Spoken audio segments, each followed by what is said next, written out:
I'm sitting in my parents' living room right now, surrounded by 15 family members who think they're here to stage an intervention for my failing business.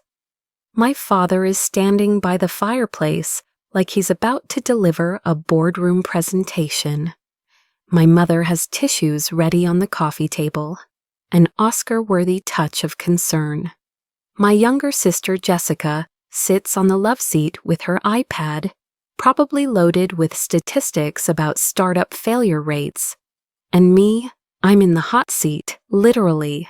They've positioned a single chair in the center of the room, facing everyone, like some kind of therapeutic firing squad. But here's what they don't know. 3 weeks ago, Forbes contacted me. 2 days ago, my article went live. And right now, my phone is blowing up with congratulations messages I haven't had a chance to read yet. Hi, I'm Sarah Martinez. I'm 35 years old, and I'm the founder of a tech startup that my family has called my little hobby for the past 2 years. If you've ever been underestimated by your own family, labeled a failure when you were actually winning, or set up for public humiliation by the people who should love you most, this story is for you. Subscribe if you want to see how I went from their charity case to their worst nightmare. I promise by the end of this, you'll learn exactly how to handle family members who secretly root for your downfall. According to research, 27% of Americans have cut contact with at least one family member. After what's about to happen in this living room, I'm going to become one of them. And I've never been happier about a decision in my entire life. 3 months ago, I received a text from my mother. "Sweetheart, we're worried about you. Dad wants to have a family talk to help your business." I should have known something was wrong. My parents have never offered to help my business before. They've spent 2 years asking when I was going to get a real job like Jessica. Let me tell you about my sister. Jessica is 32, works as a marketing director at a Fortune 500 company, and is quite literally the golden child of the Martinez family. When she got her last promotion, our family group chat exploded with 50 congratulatory messages. When I closed my Series A funding round 6 months ago, I got 3 responses. 3. My father, Richard Martinez, is a retired investment banker. He's controlling, judgmental, and has never missed an opportunity to compare me unfavorably to Jessica. My mother, Patricia, is a homemaker who perfected the art of passive-aggressive concern masquerading as love. Growing up, the pattern was always the same. When I was 12, I won 2nd place in the science fair. My father's response? Jessica would have won 1st place, not 2nd. When I got into MIT at 18, he said, Jessica got into Harvard. MIT is nice, though. When I launched my startup at 33, he asked, when are you getting a real job like Jessica? I missed so many warning signs. My father has connections throughout the investment world, but he never once introduced me to potential investors.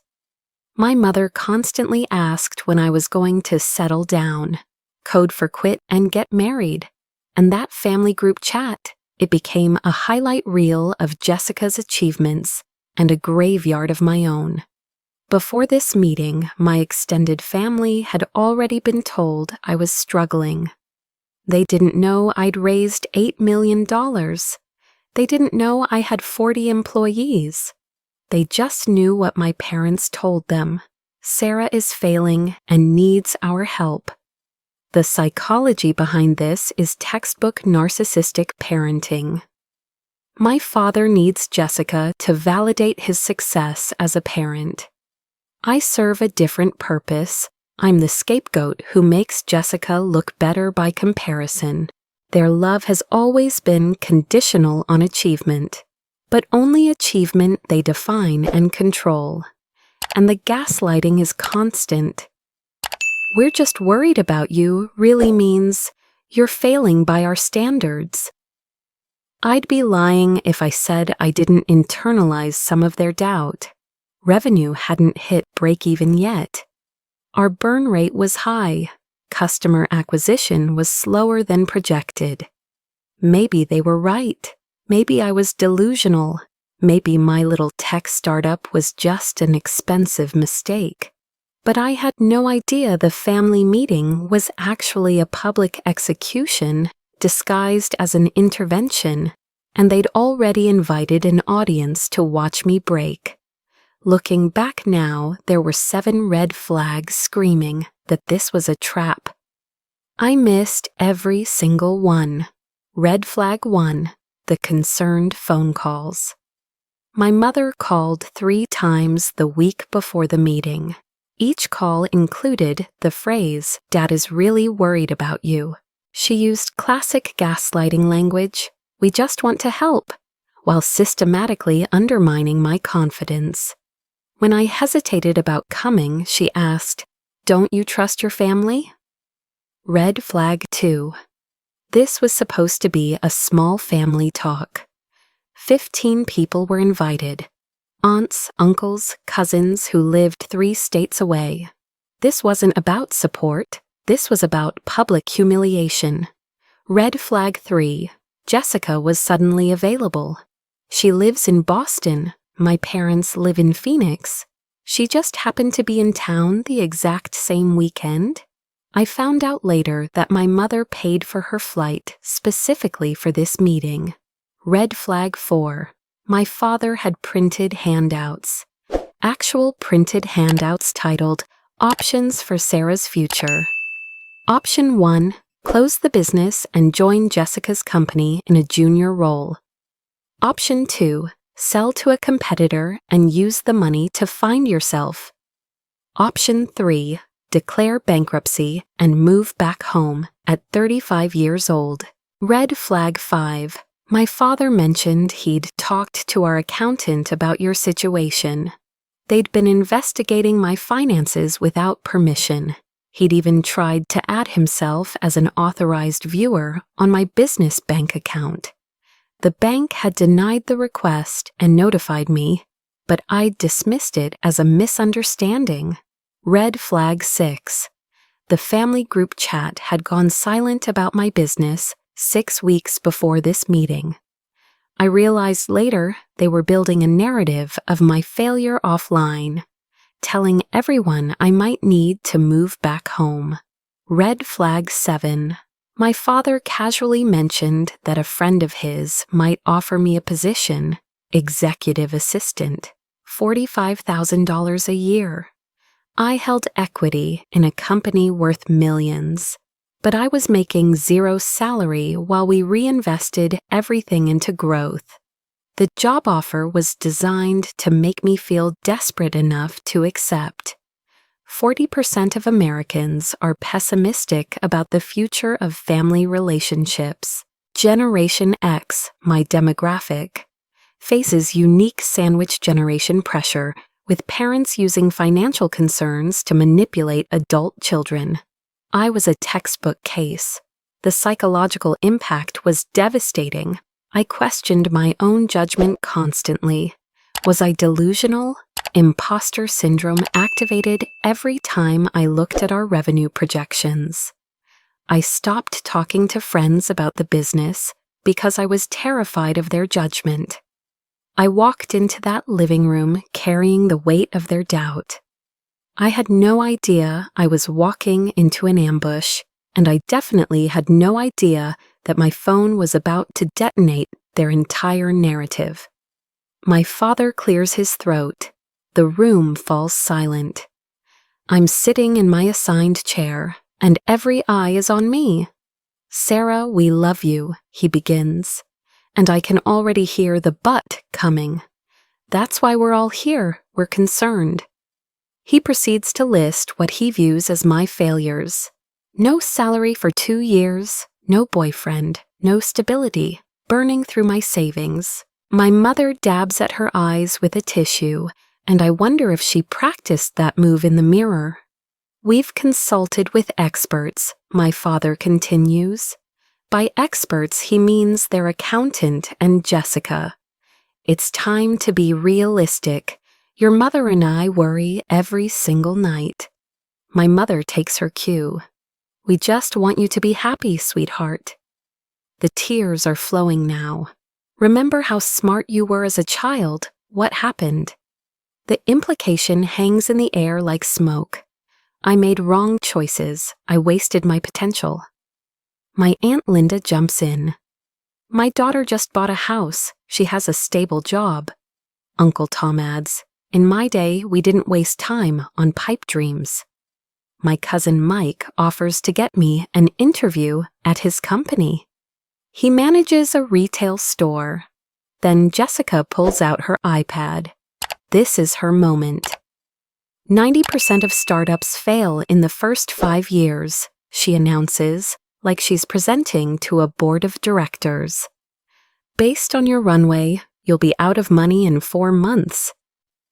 She slides a piece of paper across to me. I've drafted a resume for you for some roles at my company. My hands are shaking. My heart is pounding so hard I can feel it in my throat.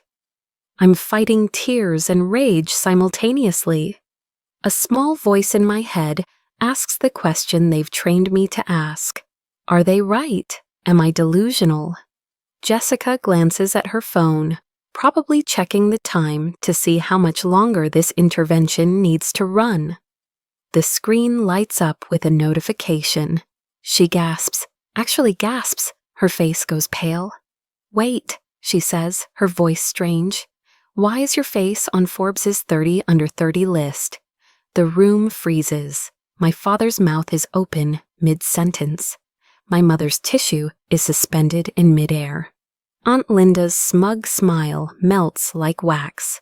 Uncle Tom chokes on his drink. I'm confused at first. What is she talking about? Then I pull out my own phone. 47 missed calls. 213 text messages. My email is flooded. One subject line catches my eye. Congratulations, your Forbes feature is live. I open it. There's my face. Sarah Martinez, 35, founder of tech startup, revolutionizing the AI-powered solutions industry, company valued at $12 million after Series A funding. Another email, this one from a venture capital firm. We'd like to discuss Series B, $50 million valuation. A text from MIT. We'd love for you to speak at commencement. The realization hits me like lightning. They tried to break me the day before my biggest triumph. This wasn't an intervention. This was sabotage. They wanted me to quit. Before I succeeded, before I proved them all wrong. My confusion transforms. It moves through clarity, then anger, and finally settles into something cold and calculating. In that moment, something inside me doesn't just break, it transforms completely. I stop seeing them as family who loves me poorly. I start seeing them exactly as they are, competitors who just lost. My father attempts recovery. Well, that's wonderful, honey. We had no idea. His voice is too loud, too bright. I stand up slowly. My voice is calm, eerily calm. You had no idea because you never asked. You never believed enough to check. This meeting was scheduled 2 weeks ago, I continue. Forbes contacted me 3 weeks ago. You called this meeting to discuss my failing company. Those were your exact words, Dad, not mine. My mother tries deflection. Sweetheart, we were just worried. You never told us. I stopped telling you, I say, because every time I shared good news, you found a way to minimize it. When I got my first client, Dad said one client isn't a business. When I hired my first employee, Mom asked if I could afford it. When we hit $500,000 in revenue, Jessica told me her bonus was $500,000 and that mine was cute. Jessica's mask cracks. Forbes probably made a mistake. They feature people with connections. I look at her directly. You're absolutely right. They do feature people with connections. That's why Dad never introduced me to his network. He was too busy introducing you. The room is uncomfortable now. Jessica pushes back. I worked hard for everything I have. And I didn't. The difference is Mom and Dad were your cheerleaders. They were my critics. My Aunt Linda tries to backpedal. We always knew you'd succeed. 5 minutes ago, I remind her, you were pitying me. Uncle Tom laughs nervously. I was just joking earlier. No, I say, you weren't. Everything is crystal clear now. For 35 years, I thought I was the problem. I thought I wasn't good enough, smart enough, successful enough. But I just made Forbes's 30 under 30 while they were trying to convince me I was failing. That's not love, that's sabotage. I walk toward the door, turn back. I need to take some calls. Apparently my failing company needs attention. I pause in the doorway.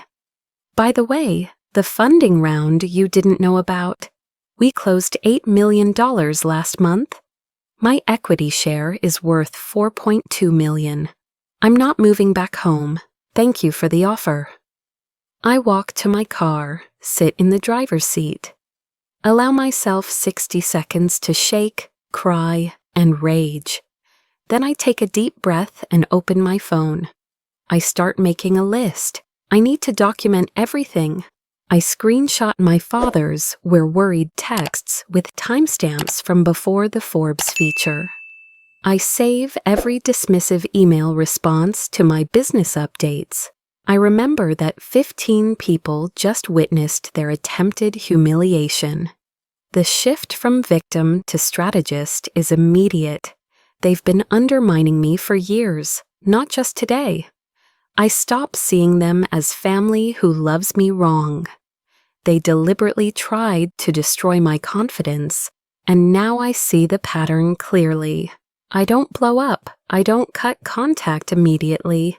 I go quiet. I observe. I call my therapist. I call my best friend Nora. I call my mentor. I build a real support system. I download a voice recording app. It's legal in my state. I create a separate email folder labeled Family Documentation. I start a journal with dates, events, quotes, and witnesses. I research family estrangement resources. I join an online community for people with narcissistic parents. For 35 years, I thought I was the problem, but I just became Forbes 30 under 30 while they tried to convince me I was failing. That's not love, that's sabotage, and sabotage requires a response. Then the final piece clicks into place. I told my mother about the Forbes interview 4 weeks ago. We had coffee. I mentioned it casually, excited and nervous. She never asked how it went. She never told my father. She never brought it up again. They knew, or at least my mother knew. And they scheduled the intervention anyway. That's when I understood completely. This wasn't about helping me succeed. This was about stopping me from surpassing them. And now that I know the truth, the real game is just beginning. 72 hours after the Forbes article drops, my world explodes in the best possible way. The article has 2 million views in 48 hours. My LinkedIn has 500 messages from investors, press, and potential clients. CNN Business wants an interview. MIT Alumni Magazine requests a feature. TechCrunch publishes a follow-up, how Sarah Martinez built a $12 million company while her family planned her intervention. My father's text messages tell a story of their own. Day 1. Congratulations, honey. We're so proud. This from a man who spent 35 years criticizing me. Day 2. Why aren't you responding? Mom is worried. Day 3. Your sister says you're being dramatic. We were trying to help. Day 4. Fine, be ungrateful. We won't bother trying to support you anymore. That last message is classic manipulation. They're trying to frame their sabotage as support, and my boundaries as ingratitude. My mother escalates quickly. She calls 15 times on day 1. I don't answer.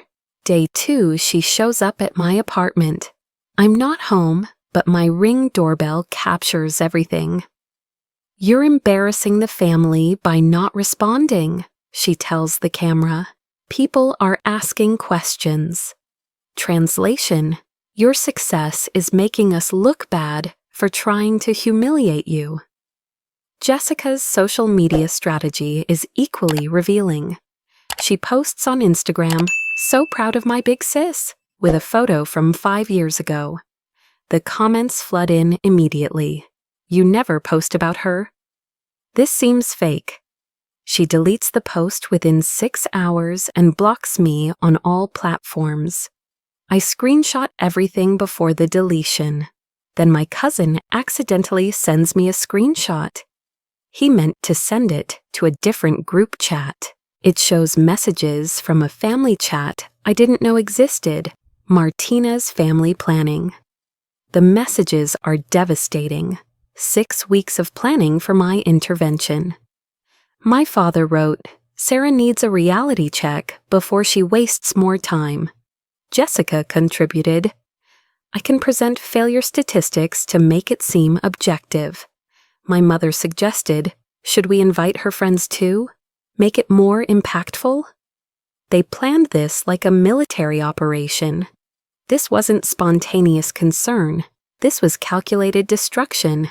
I dig deeper into my business accounts. The access logs show my father attempted to add himself as an authorized viewer 3 months ago. I check with my business accountant. He confirms my father contacted him asking for financial statements. My accountant refused and told me, but I dismissed it as my father's usual nosiness. My father wasn't trying to help. He was gathering ammunition. I create a detailed spreadsheet of every dismissive comment from the past 5 years, cross-referenced with my actual business milestones. The pattern is undeniable. Every major achievement was met with criticism or silence. Meanwhile, Jessica's minor accomplishments received extensive celebration. I contact 3 of the 15 family members who were at the meeting. They're younger cousins who also feel scapegoated by the family system. They confirm what I suspected. Your parents told us you were failing and needed an intervention. We thought we were helping you. They were lied to in advance to ensure their participation. I meet with an attorney who specializes in family law. I show him everything. He reviews the evidence for potential defamation. My father told extended family and his business associates that I was failing. He discusses cease and desist options if the harassment continues. Document everything, he advises. You may need a restraining order. My therapist helps me identify the patterns. This is textbook narcissistic family system, she explains. Golden child versus scapegoat. Your parent's self-worth is tied to controlling the narrative. Your success threatens their identity as the successful ones who rescue failing Sarah. I deploy every technology tool I can find. Automatic call recording, cloud backup of all text messages, a private Instagram account to monitor their public narratives, a separate email address specifically for family documentation. Then I discover something that changes everything. My college roommate, now a journalist, sends me a link. My father wrote a LinkedIn post 1 week before Forbes published my feature. It's dated after they scheduled the intervention. The post reads, "Sometimes you have to have tough conversations with people you love about their unrealistic expectations. Hashtag tough love, hashtag parenting." 200 people liked it. The comments praise him. "So brave. Your daughter is lucky to have you." He posted this before my Forbes feature dropped, after scheduling the intervention. He was preparing a public narrative of himself as the concerned father before attempting to humiliate me publicly.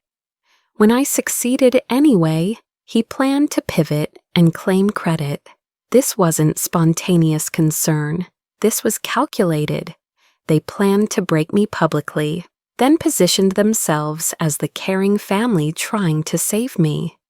When I succeeded despite them, they tried to claim they always believed in me. This is deeper than I thought. This is systematic, long-term psychological warfare. And I still don't know the full scope of their sabotage. That revelation is coming from the most unexpected source. My phone rings. It's my Aunt Rachel, my father's younger sister. We haven't spoken in over a year. "Sarah, we need to talk," she says. "I should have called you years ago." We meet at a coffee shop the next morning. Rachel brings a folder stuffed with papers. She looks nervous. "Your father has been lying to the family about you since you started your company," she says without preamble. She slides the folder across to me. I'm so sorry I believed him. Inside are printouts of family emails, text messages, screenshots of group chats. Rachel has been documenting everything. "Richard told everyone you were unemployed and depressed," she explains. "At family gatherings you missed because of work, he said you were too ashamed to show your face. When you did that friends and family funding round 2 years ago, he actively discouraged people from investing. He told me you were involved in something sketchy, and I should stay away. I believed him." Her voice cracks. "My daughter Amy is starting a business now. I see your father beginning the same pattern with her. I can't watch him do to her what he did to you." I'm speechless. The sabotage goes back further than I thought. Then my business mentor calls. Elena Chen is a successful founder who sold her company for $80 million. She's been advising me for 18 months. "I need to tell you something about your father," she says. "Richard contacted me 18 months ago. He asked me to talk sense into you about quitting. I refused, but I didn't tell you at the time. I regret that now." My hands go numb. "What did he say?" "He said you were having a breakdown and your family was worried. He wanted me to tell you that entrepreneurship wasn't for everyone." I almost believed him, Sarah. But something felt off, so I just ignored it. My former boss reaches out via LinkedIn. David Kim managed me at the corporate job I left to start my company. "Your dad called me 2 years ago," David writes. "He asked if I could rehire you. He said your little business wasn't working out and you needed a real job. I told him I'd love to have you back, but only if you reached out directly. He seemed angry when I said that." I never knew about this conversation. My father was trying to engineer my failure behind my back, while pretending to be concerned to my face. My accountant Marcus finally admits the full scope. "Your father called me 4 times in the past year. He claimed he was helping you with estate planning. He asked for financial statements, tax returns, business valuation. I refused every time, but I didn't tell you because of client confidentiality. I thought he'd give up." Marcus pauses. "After Forbes, I realized he was trying to prove you were failing, not help you." Then my childhood best friend Nora reveals something that makes my blood run cold. She's still Facebook friends with Jessica. My sister has been posting in a closed group called Corporate Women's Network for 2 years. Nora screenshots the posts. My sister thinks she's a CEO, but she's basically unemployed. My parents enable her delusions. Someone needs to intervene. She's going to hit rock bottom and expect us to save her.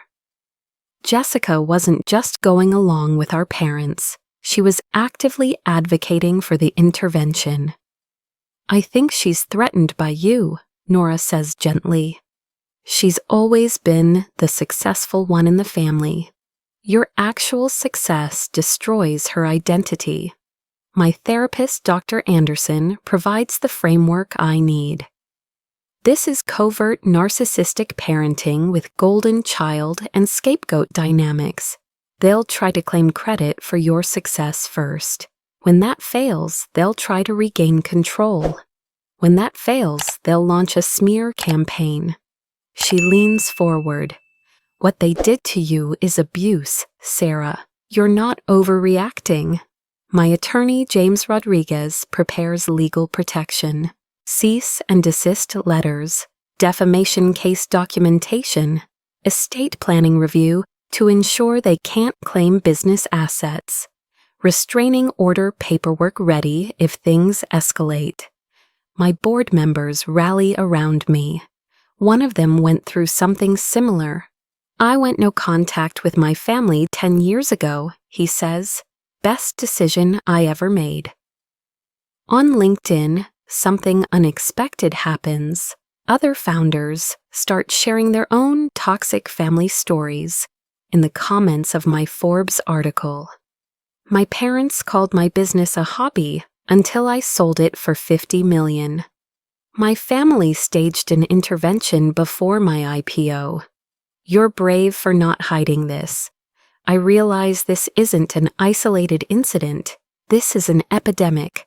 Then my cousin Amy drops a bombshell. Aunt Rachel told me everything, she says over coffee. I need to show you something. She pulls out documents she found while cleaning out our grandmother's house. Grandpa left you $50,000 in his will when he died 10 years ago. Your parents never told you. They said you were too irresponsible and they'd hold it for you. She slides a bank statement across the table. The money disappeared into your father's investment account. This is fraud, Sarah, not just emotional abuse. I have evidence now. I have witnesses. I have legal backing. They tried to isolate me, but instead they exposed themselves to people who actually care. The intervention wasn't just a failed attack. It was the moment they showed their hand to witnesses, and now those witnesses are on my side. My attorney James studies the inheritance documents. $50,000 with 10 years of interest is $75,000. We can demand repayment, threaten legal action, or use this as leverage. He pauses, or we can bring it up at the most damaging time possible. 6 weeks after the Forbes article, early December, my mother texts, Sarah, please come to Christmas. The family misses you. I haven't responded to any contact in 6 weeks. My father texts separately. Your mother is heartbroken. Stop being childish. Jessica tries too. Can we talk? I think there's been a misunderstanding. I consult with my attorney and therapist. James says, if you go, record everything. It's legal in your state. Dr. Anderson warns, only go if you're emotionally ready. They'll either love bomb you or attack you. I decide to go. Not for reconciliation, for closure. I organize all my evidence into a folder. Printed copies of text messages, the LinkedIn post, the inheritance documents. James prepares cease and desist letters to send after the confrontation. Nora is on standby. Text me every 30 minutes. I'll call the police if you don't. I arrive at my parents' house Christmas Eve. 20 people are already there. My mother rushes over. "Oh, sweetheart, we've missed you so much." It's a performance for the audience. My father booms, "There's my successful daughter." A complete 180 from his failing company speech 6 weeks ago. Jessica gives me an awkward hug. Her smile doesn't reach her eyes. The passive aggression starts immediately. Aunt Linda says, "So nice you finally made time for family." Uncle Tom adds, "Must be nice being famous now. Too important for us." During dinner, my father stands to make a toast. "Let's celebrate Sarah's success. We always knew she'd make it." I set down my fork. My voice is ice cold. Is that why you called this exact gathering 6 weeks ago? To discuss my failing company? The room goes silent. My father's smile freezes. "That was a misunderstanding, honey." "No, Dad, it was on your printed agenda. I still have it." I stand up with my folder. Since we're all here, the same people from the intervention, I'd like to share some things. My mother's face goes pale. "Sarah, this isn't the time." "You're right, Mom. The time was 6 weeks ago when you scheduled a public humiliation disguised as concern. But I wasn't ready then. I'm ready now." I pull out my phone and cast it to their TV. My father's LinkedIn post appears on the screen. Tough conversations with people you love about their unrealistic expectations. "You wrote this 1 week before Forbes published my feature," I say to the room. "You planned to break me, then positioned yourself as the caring father. Except I succeeded anyway." I read aloud from the family group chat they thought I'd never see. The planning messages, my father saying I need a reality check. Jessica volunteering to present failure statistics. The extended family members gasp. They didn't know about the planning. Then I turned to my father. "Grandpa left me $50,000 when I was 25. You told me there was nothing for me in the will." I hold up the documents. "This says otherwise. That's $75,000 with interest. Where is it, Dad?" My father's face drains of color. "That money was invested for you." "In what? Your retirement account? You never created a trust for me. I checked." I show Jessica's screenshots to the room. Her posts calling me unemployed, delusional, a burden. Jessica jumps up. "That was private." "So was our family," I reply. "But you made it public when you tried to destroy my reputation." Aunt Rachel stands. "Richard, I asked you 5 years ago if I could invest in Sarah's company. You told me it was a scam. She's now worth $4.2 million. You cost me that opportunity, and you lied about your own daughter." The younger cousins speak up. "We were told Sarah was in crisis. That's why we came to the intervention. You manipulated us." My mother starts crying real tears now. "We were just worried. You never told us how well you were doing." "I told you about the Forbes interview 4 weeks before the article published," I say quietly. "You scheduled the intervention anyway." She can't respond. She's caught. My father's narcissistic rage finally emerges. "How dare you disrespect us in our own home? After everything we did for you, you're ungrateful, selfish." "I'm done," I interrupt. My voice is calm. "I came tonight to make one thing clear. You will never have access to me, my business, or my life again." I pull out the cease and desist letters, hand copies to both parents. "This is from my attorney. You are not to contact me, discuss me publicly, or attempt to access my business information. Violation will result in legal action." I turn to the extended family. If you were manipulated into the intervention, I understand. But if you participate in their narrative going forward, you're choosing sides. Jessica blocks my path to the door. You're really going to destroy the family? I look at her directly. I didn't destroy anything. I just stopped letting you destroy me. I walk to my car, sit in the parking lot, allow myself 5 minutes to shake and cry and rage. Then I call Nora. It's done, I say, but it's not done. Their reaction to being exposed will make the intervention look like a friendly chat. 48 hours after Christmas, the family group chat explodes. My cousin Amy still has access and forwards me screenshots. My father writes, "Sarah has completely lost it. This is a mental breakdown." Jessica adds, "We should call a psychiatric hospital. She's not stable." The flying monkeys deploy. Old family friends call, asking if I can't forgive them because family is family. I send every call to voicemail.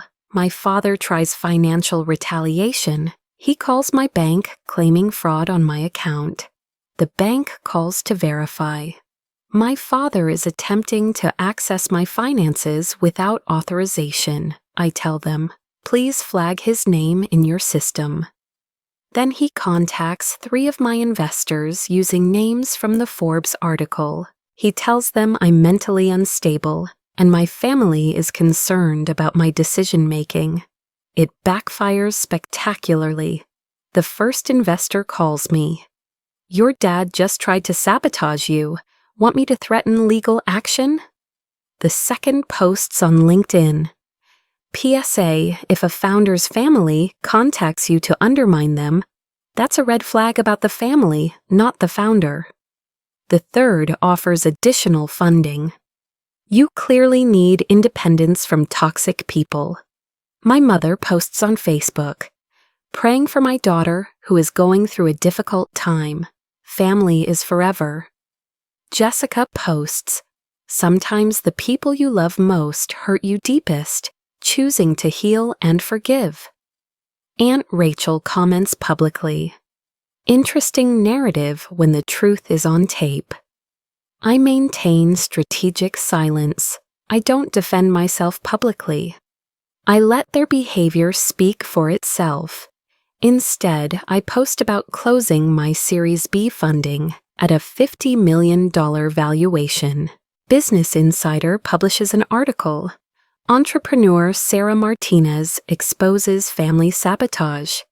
I do one interview speaking generally about toxic family patterns without naming my parents. But readers who know the story recognize it immediately. The extended family splits into factions. Team Sarah includes Aunt Rachel, younger cousins, and Amy. Team Parents includes older relatives who believe my mother's victim narrative. Jessica deletes her social media after corporate friends start asking why she called her successful sister unemployed. I learn later that her reputation at work suffers. My father loses 2 consulting clients over the family drama. His professional reputation takes a hit. Then my mother shows up at my office, building security calls. "Your mother is demanding to see you." "She's trespassing. I have a cease and desist. Call the police." The police arrive. My mother claims she just wants to talk to her daughter. The police escort her out. "She has a legal order. You need to leave, ma'am." My mother has a breakdown in the lobby. My daughter is destroying our family. Office security footage captures everything. I file for a restraining order that afternoon. My father threatens a lawsuit via email. "You defamed us at Christmas. Prepare for legal action." My attorney responds, "Everything your daughter stated is documented truth. Please proceed so we can present evidence in court." My father goes silent. No lawsuit is filed. Amy provides more documents. Grandpa's will showed Jessica received her $50,000. It also showed a trust fund of $100,000 to be split between us at age 30. I never received my portion. Total stolen, approximately $125,000 over 10 years. James files a formal demand. $125,000 plus interest plus legal fees. 30 days to respond or we file suit. My father's attorney replies, "This is a family dispute, not a legal matter." My response through James, "Theft is always a legal matter. See you in court." My grandmother, my father's 80-year-old mother, contacts me from her nursing home. "Your grandfather would be ashamed of your father. He borrowed $200,000 from your grandfather 20 years ago and never repaid it. Your father has always been about appearances. You threaten that." My Uncle James, my father's brother, reaches out. "Your dad did the same thing to me 30 years ago. Told the family I was a failure when I started my business. We didn't speak for 10 years. I don't regret it. You're doing the right thing." On New Year's Eve, extended family gathers at Aunt Rachel's house. Instead of my mother's for the first time in decades, 12 family members attend Rachel's. Only 4 attend my mother's. My parents, Jessica, and 1 elderly aunt. The family power structure has shattered. I spend New Year with Nora, my mentor Elena, and supportive cousins. We celebrate hitting 15 million in revenue. I post on LinkedIn, starting 2025 with boundaries, growth, and people who genuinely celebrate my success. 10,000 likes, 500 comments, dozens of media requests. Then I receive an email from my father's attorney. Subject, settlement proposal. My father offers to return the $125,000 if I sign an NDA and stop discussing the family publicly. James looks at me. He's admitting guilt. He's terrified of public court records. "No," I say. "I want court records public. Other people need to know this pattern exists." 4 weeks later, natural consequences unfold without my intervention. Jessica's company conducts a culture review after employee complaints. Coworkers report her bullying behavior and superiority complex. HR finds deleted emails where she called a subordinate as useless as my sister. Jessica is placed on a performance improvement plan. She resigns before being fired. My father's consulting practice loses 60% of clients in 6 weeks. The professional community blacklists him. If he'd betray family, what would he do to business partners? He's forced into early retirement. My mother becomes socially isolated. Her friends ask questions. After seeing the police incident and Facebook contradictions, she's disinvited from her bridge club. The inheritance lawsuit proceeds. Discovery requires my father to produce financial records. They show he used my inheritance to pay Jessica's graduate school tuition. They also reveal loans against family money I never knew existed. Total misappropriation, $180,000. The restraining order hearing happens in March. My mother violated the cease and desist 3 more times, showing up at my gym and favorite restaurant. I present recordings, security footage, witness statements. The judge grants a 2-year restraining order. "Your daughter's success doesn't obligate her to a relationship with you," she tells my mother. "Stop harassing her." My mother sobs in the courtroom. I feel nothing but relief. The IRS audits my father after the lawsuit discovery reveals inflated consulting income on taxes. He invested my inheritance in a crypto scam and lost it all. He owes the IRS $50,000 plus penalties. He owes me $180,000 per court order.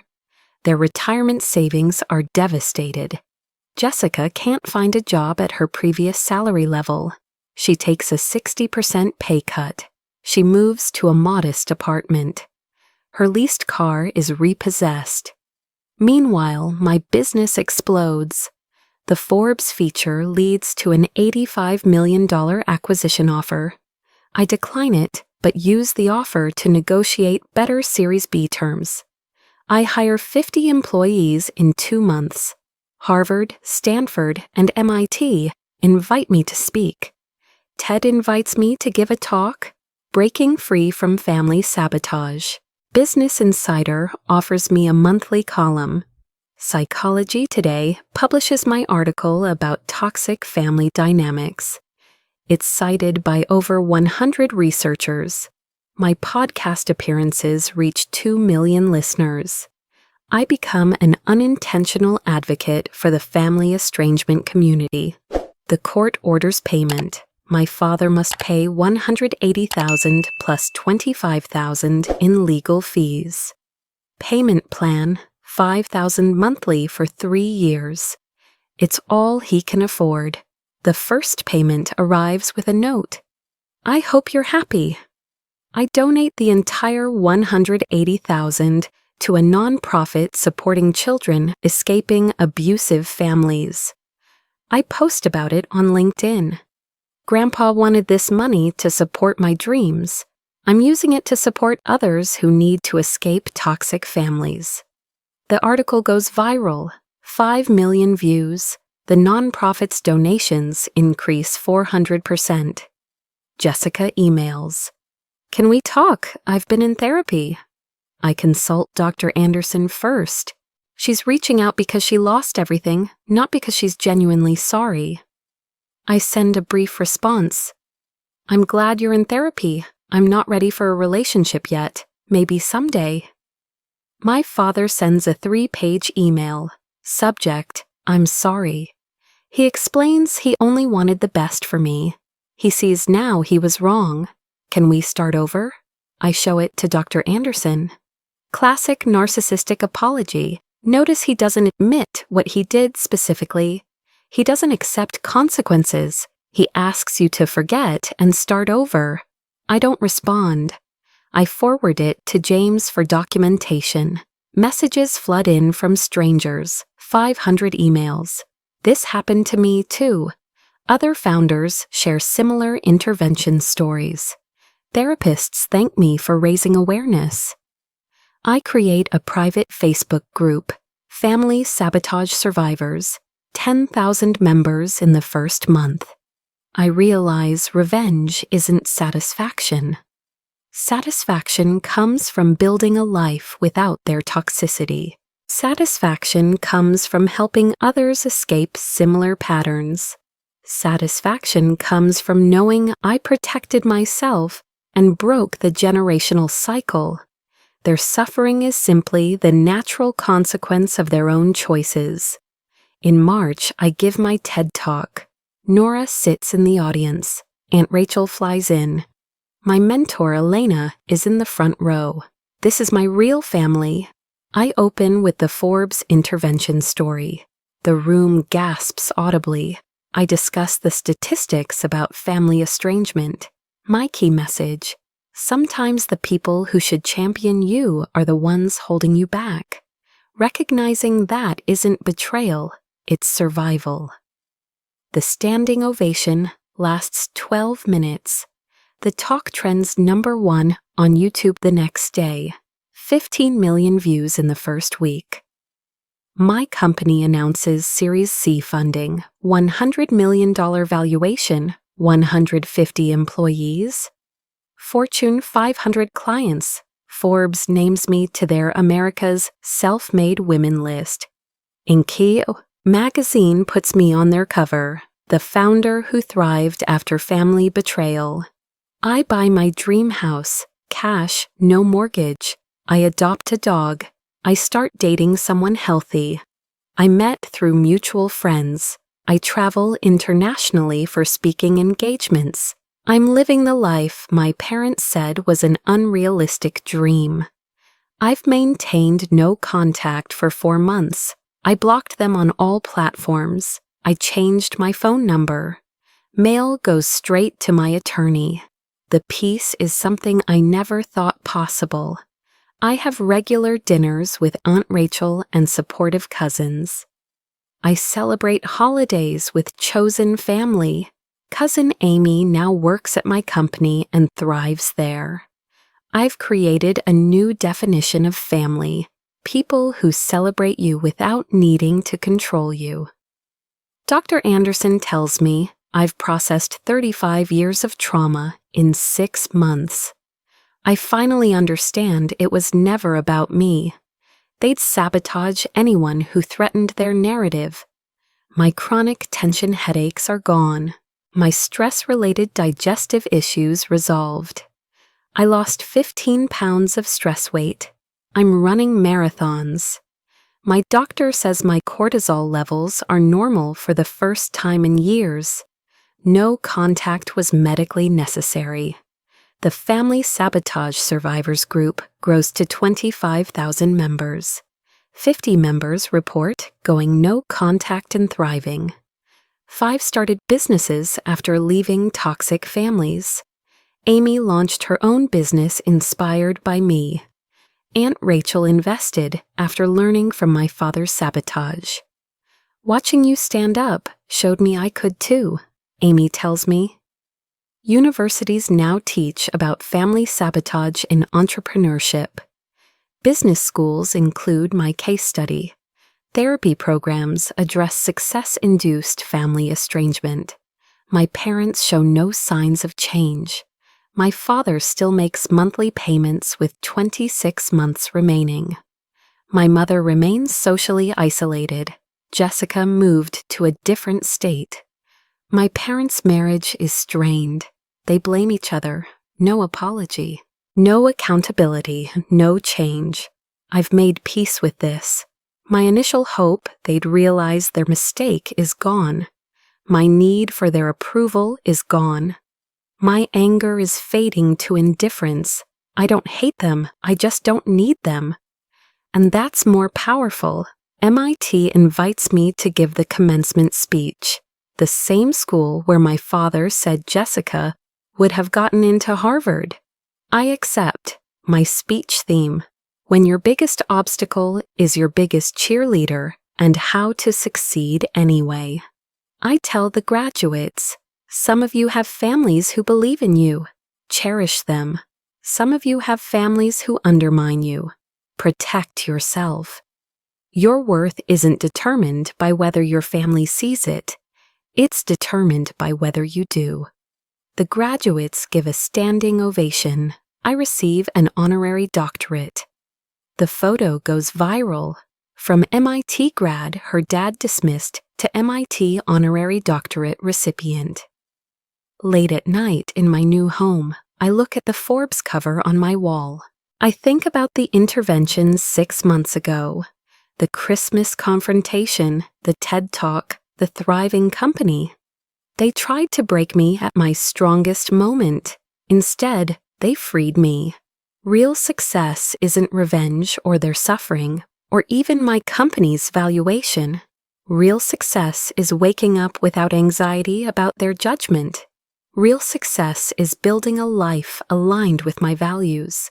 Real success is helping others escape the same trap.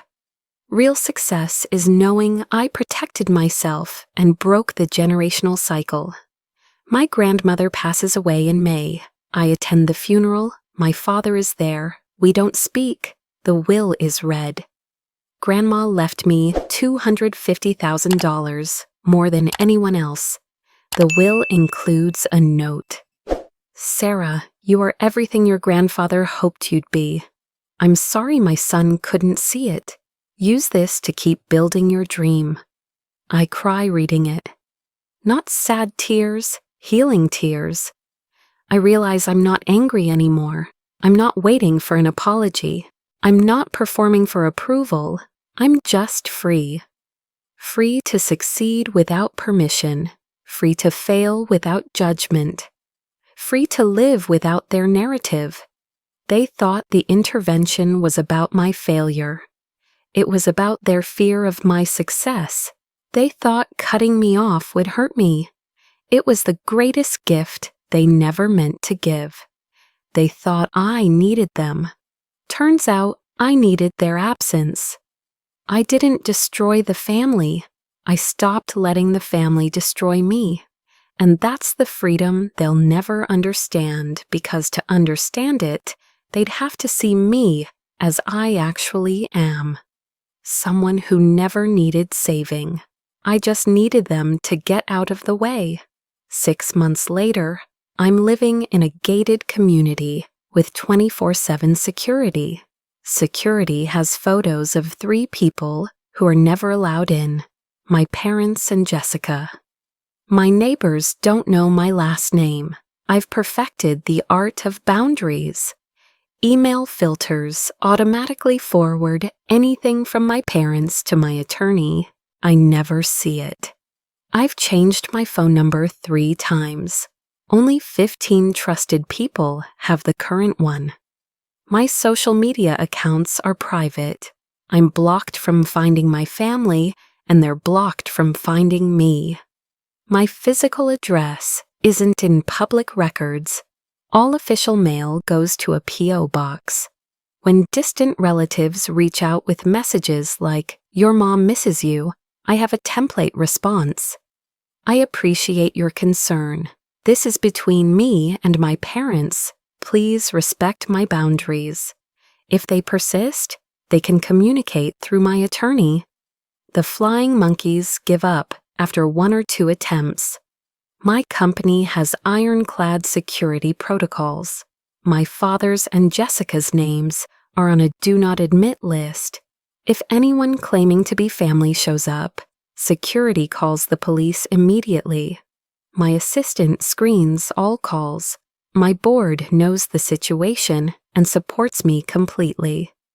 Every bank account has security alerts for access attempts. Business accounts require 2-factor authentication, plus my attorney's co-signature for changes. My estate planning explicitly excludes my parents from any inheritance.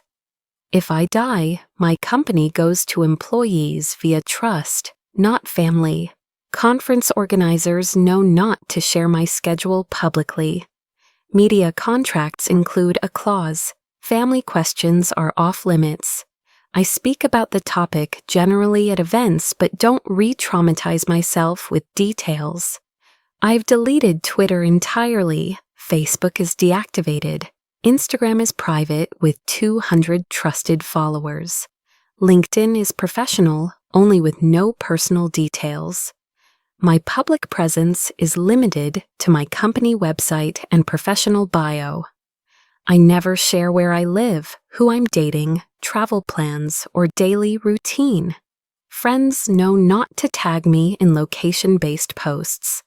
My parents have no idea what my life looks like day to day. I live in a gated community. Security has photos of my parents and Jessica with strict instructions they're never allowed in. I don't attend family weddings or funerals. I send cards and gifts instead. For mutual friends' events, I ask if my parents will attend. If yes, I decline. For high-profile public events, I have a security detail my company pays for. Every Thanksgiving and Christmas, I travel internationally. There's 0 chance of an accidental encounter. The emotional boundaries are the hardest work. When guilt creeps in on Mother's Day or my father's birthday, I journal. Would I accept this treatment from a non-family member? No, so why from family? My mantra: I'm not responsible for their feelings about my boundaries. I recognize manipulation tactics instantly now. But we're family becomes family doesn't sabotage. We just want to talk becomes you had chances. You used them to attack. You're being dramatic becomes I'm being protective. I don't jade, justify, argue, defend, or explain. I just enforce the boundary. Therapy continues every 2 weeks. Morning meditation processes residual trauma. Daily exercise provides a physical outlet. I maintain boundaries with work, too. No 80-hour weeks. I delegate effectively. Mental health is the priority. Every January, I meet with my attorney and therapist for an annual boundary review. This year's assessment: parents trying less frequently. Down from weekly contact attempts to monthly. System working. Every single time my parents try contact, I forward it to my attorney without responding. No exceptions. Not birthdays, not holidays, not emergencies. Consistency teaches them the boundary is real. Nora asks monthly, "How are you doing with the family stuff?" Aunt Rachel respects boundaries and doesn't share information about my parents unless I ask. My therapist helps process any wavering. It's normal to wonder if you're too harsh. You're not. The unexpected benefit is profound freedom. I wake up without dread. I make decisions based on my values, not their expectations. I celebrate wins publicly without fear. I fail sometimes, and it's okay. No one is berating me. Dating is easier without toxic family baggage. Friendships are deeper because my energy isn't drained by drama. Work relationships are healthier because I'm not seeking parental approval from mentors. My relationship with myself has healed. I genuinely like who I am. When my father showed up at my TED Talk after buying a ticket to the public event and tried to approach me backstage, security intercepted him. I'd provided photos in advance. He was escorted out and banned from the venue. He sent an email. "I'm your father. You can't ban me from your life." My response came through my attorney. That's exactly what I can do, and I have. I no longer feel anxious about running into them. The system is so tight that accidental contact is nearly impossible. Even if it happened, I know exactly what I'd do. Nothing. Walk away. Enforce the boundary. Boundaries aren't walls keeping me in. They're fences keeping poison out. And for the first time in my life, my garden is thriving. I'm not just surviving. I'm thriving beyond anything I imagined. The life my parents tried to prevent became the life that saved me. And every single day, I wake up grateful that I had the courage to choose myself over their approval. That's the story. That's how I went from their intervention to Forbes to complete liberation. Subscribe if this resonated with you. Share it with someone who needs to hear that family. Toxicity isn't your fault and boundaries aren't betrayal. You deserve people who celebrate your success instead of sabotaging it. And if your family can't be that, you have permission to build a new one.